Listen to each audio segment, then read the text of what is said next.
Aluştadan esken yeller yüzüme vurdu.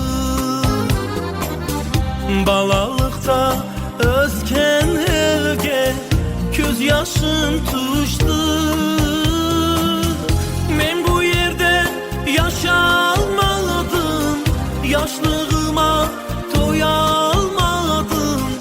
Vatanıma esret oldum ey güzel Kırım. Men bu yerde yaşalmadım, yaşlığıma doyalmadım. Vatanıma esret oldum ey güzel Kırım.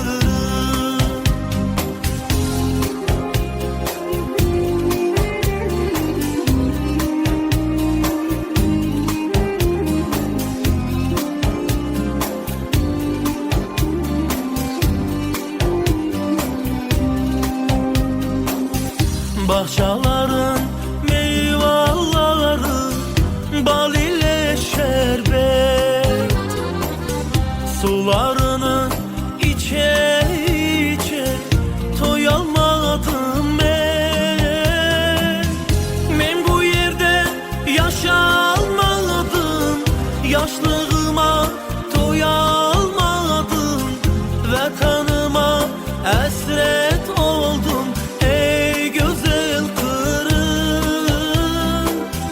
Men bu yerde yaşalmadım, yaşlığıma doyalmadım. Vatanıma esret oldum ey güzel Kırım.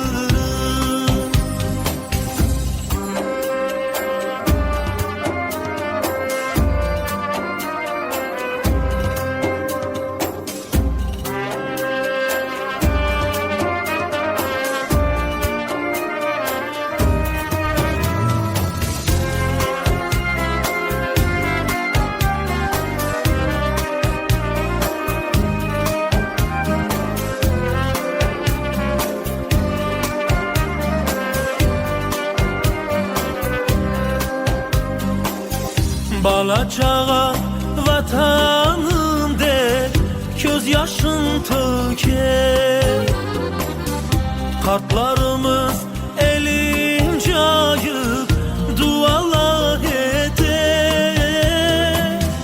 Men bu yerde yaşalmadım, yaşlığıma doyalmadım. Vatanıma esret oldum ey güzel Kırım. Men bu yerde yaşalmadım, yaşlığıma doyalmadım. Vatanıma esret oldum ey güzel Kırım. Vatanıma hasret oldum ey güzel Kırım.